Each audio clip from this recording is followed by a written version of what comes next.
नमस्कार दोस्तों, इस वक्त की तमाम बेहद बड़ी खबरें, मुख्य समाचार आप लोगों के लिए लेकर के आए हैं दोस्तों, जहां पर एक एक करके चलेंगे। सभी बड़ी खबरें आप तक आगे इसी वीडियो में पहुंचाएंगे दोस्तों, जहां पर जानेंगे दिल्ली पहुंचे हैं अचानक से कमलनाथ, किए हैं कई बड़े खुलासे। सोनिया गांधी भी हैरान रह गई हैं। काउंटिंग के दौरान 99% चार्ज थी ईवीएम। कमलनाथ बोले, क्या वोटिंग में इस्तेमाल ही नहीं हुई? क्या कुछ कहना है कमलनाथ का, क्या यहां पर खुलासा किया है, विस्तार से खबर जानेंगे। इसके साथ ही तेलंगाना से खबर है, जहां पर बीजेपी एक तरफ 3 राज्यों में मुख्यमंत्री नहीं तलाश पा रही है, वहीं कांग्रेस ने बाजी मार ली है। इसके साथ ही जानेंगे कि इंडिया गठबंधन की बड़ी तैयारी, नीतीश कुमार और राहुल गांधी अब यहां पर कमाल करते हुए नजर आएंगे। इसके साथ ही दोस्तों खबर में जानेंगे कि उद्धव ठाकरे बोले, बीएमसी चुनाव ईवीएम से नहीं बल्कि बैलेट पेपर से करवाओ। इसी प्रकार की तमाम बेहद बड़ी खबरें दोस्तों आप तक पहुंचाएंगे विस्तार से। एक एक अपडेट आप लोगों के लिए लेकर के आए हैं दोस्तों। सभी महत्वपूर्ण जानकारी आप लोगों के लिए जानना जरूरी है। खबरों की तरफ बढ़ने से पहले दोस्तों, अगर आप लोग भी यही मानते हैं कि आने वाले समय में राहुल गांधी देश का नेतृत्व करेंगे, तो अभी इस वीडियो को लाइक कीजिएगा दोस्तों, और कमेंट बॉक्स में कमेंट भी जरूर कीजिएगा।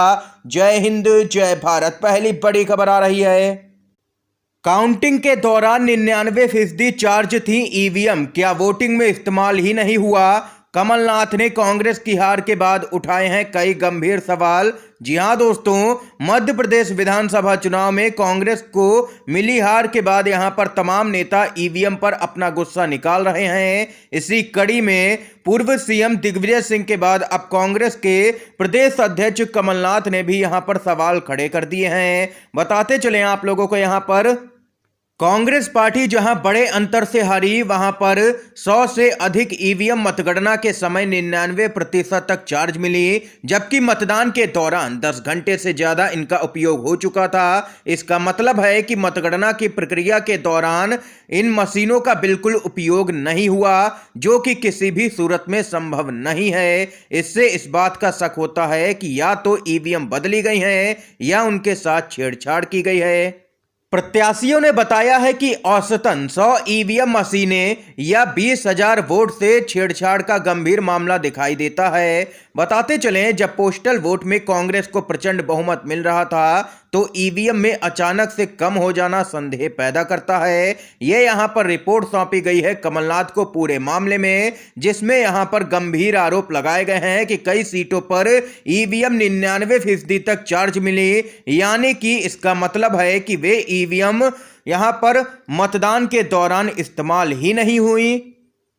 कमलनाथ ने आगे कहा है कि कई विधायकों को तो उनके गांव में ही यहां पर 50 वोट मिले हैं। ये आखिर कैसे हो सकता है? ये यहां पर दोस्तों देख सकते हैं कि लगातार कई तरीके के गंभीर सवाल ईवीएम पर खड़े हो रहे हैं, जिसके बाद कई तरह के संदेह पैदा हो रहे हैं। ये यहां पर दोस्तों लेटेस्ट अपडेट सामने निकल के आई है। आप लोगों की क्या कुछ राय है? क्या ईवीएम से चुनाव सही है या गलत? अपनी राय कमेंट बॉक्स में दोस्तों जरूर बताइएगा। अगली जो खबर आ रही है दोस्तों, बेहद ही बड़ी खबर है। रेवंत रेड्डी होंगे तेलंगाना के अगले मुख्यमंत्री। कांग्रेस आलाकमान ने लगा दी है नाम पर मोहर, 7 दिसंबर को लेंगे शपथ। जी हां दोस्तों, कांग्रेस के नेता रेवंत रेड्डी तेलंगाना के नए मुख्यमंत्री होंगे। दिल्ली में हुई पार्टी की बैठक में यह फैसला ले लिया गया है। कांग्रेस पार्टी की तरफ से इसका ऐलान केसी वेणुगोपाल की तरफ से किया गया है। रेवंत रेड्डी 7 दिसंबर को सुबह 11 बजे मुख्यमंत्री पद की शपथ लेंगे। ये यहां पर दोस्तों तेलंगाना से खबर आई है। देख सकते हैं कि कांग्रेस पार्टी ने तो अपना मुख्यमंत्री तेलंगाना में तय कर लिया है, लेकिन बीजेपी के अंदर अभी तक यहां पर स्थिति स्पष्ट नहीं हो पाई है कि 3 राज्यों में मुख्यमंत्री कौन होगा। यहां पर कई गुट भी अब सामने निकल के आ रहे हैं। बीजेपी के अंदर ही मुख्यमंत्री की कुर्सी पर कई नेता दावा ठोक रहे हैं। तो वहीं दोस्तों अगली जो खबर आ रही है दोस्तों, बेहद ही चौंकाने वाली है। जी हां दोस्तों, आप लोगों को यहां पर बताते चलें कि इंडिया गठबंधन जल्द ही एक विशाल रैली करने की तैयारी में है दिल्ली के अंदर। आप लोगों को यहां पर बताते चलें, अब इंडिया गठबंधन केंद्र सरकार और चुनाव आयोग की नींद उड़ाने जा रहा है। राहुल गांधी ईवीएम पर प्रतिबंध लगाने और मतदान के लिए मतपत्र की मांग को लेकर के चुनाव आयोग के खिलाफ सड़कों पर उतरने को तैयार हैं, तो लोग उनके समर्थन में जेल जाने को भी तैयार हैं। यानी कि कुल मिलाकर के देखा जाए तो सूत्रों के अनुसार से इंडिया गठबंधन की तरफ से बड़ी खबर आ रही है कि एक विशाल प्रदर्शन यहां पर देखने को मिल सकता है, क्योंकि इंडिया गठबंधन में शामिल अखिलेश यादव और कांग्रेस के ही नेता दिग्विजय सिंह, कमलनाथ और वहीं ममता बनर्जी के साथ ही यहां पर इंडिया गठबंधन से अलग मायावती तक का यहां पर बयान सामने निकल के आ चुका है ईवीएम के विरोध में। और अब यहां पर जल्द ही हलचल तेज होती हुई नजर आएगी दोस्तों। मतदान जो होता है बैलेट पेपर के जरिए हो, उसके समर्थन में ये यहां पर दोस्तों लेटेस्ट अपडेट सामने निकल के आई है। अगर आप लोग भी मानते हैं कि राहुल गांधी को पूरे मामले में खुद ही मोर्चा संभालना चाहिए तो अब इस वीडियो को लाइक कीजिएगा। अगली अपडेट की तरफ चलते हैं। अखिलेश यादव ने कह दी है ऐसी बात कि उड़ सकती है 24 के चुनाव में बीजेपी की नींद। जी हां दोस्तों, भाजपा इसी मुद्दे पर बैकफुट पर है, लेकिन इंडिया गठबंधन के कई दल इस बात को ही समझने को तैयार नहीं है जो बात अखिलेश यादव ने कही है। जी हां दोस्तों, बताते चले आप लोगों को, इंडिया गठबंधन को लेकर के अखिलेश यादव की तरफ से बड़ा बयान सामने निकल के आया है। अखिलेश यादव ने कहा है कि जो दल जहां पर मजबूत है वो वहां पर लीड करे और दूसरे दल उसकी मदद करें, तभी इंडिया गठबंधन सफल होगा। भाजपा के खिलाफ एक सीट पर एक ही प्रत्याशी होना चाहिए इंडिया गठबंधन की तरफ से, और वो प्रत्याशी भी उस पार्टी का होना चाहिए जो पार्टी उस सीट पर मजबूत है। ये नहीं कि हम भी वहां से चुनाव लड़ेंगे, ऐसा नहीं होना चाहिए। ये यहां पर अखिलेश यादव ने बिल्कुल ही स्पष्ट कर दिया है दोस्तों इंडिया गठबंधन को लेकर के। और इन सब के बीच में लालू यादव की तरफ से एक नई तारीख का ऐलान कर दिया गया है इंडिया गठबंधन की बैठक को लेकर के। ताजा जानकारी जो आ रही है उसके मुताबिक, लालू यादव के मुताबिक इंडिया गठबंधन की अगली बैठक दिल्ली में 17 दिसंबर को होगी यहां पर। तो वहीं अगली अपडेट जो आ रही है दोस्तों, जान लेते हैं।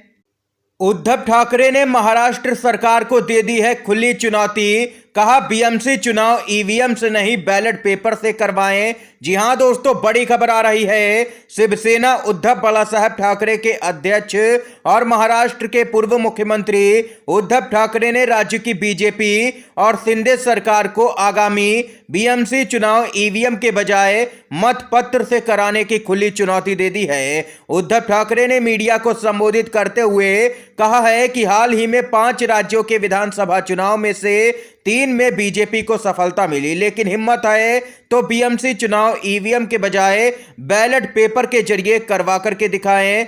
ये यहां पर देख सकते हैं कि खुली चुनौती दे दी है बीजेपी के ही पूर्व सहयोगी उद्धव ठाकरे ने। उनका कहना है कि मुझे सब कुछ अच्छे से पता है कि बीजेपी क्या यहां पर चुनाव जीतने के लिए हथकंडे अपनाती है, इसीलिए यहां पर उनका कहना है कि मैं बीजेपी को खुली चुनौती दे रहा हूं कि बीएमसी का चुनाव ईवीएम के बजाय बैलेट पेपर के जरिए करवा करके दिखाए। ये यहां पर कहना है उद्धव ठाकरे का। तो वहीं अगली अपडेट जो आ रही है वो भी बताते चले आप लोगों को। इंडिया गठबंधन की बैठक की जो तारीख है वो आगे बढ़ने के बाद यहां पर एक ताजा खबर आ रही है सामने निकल के।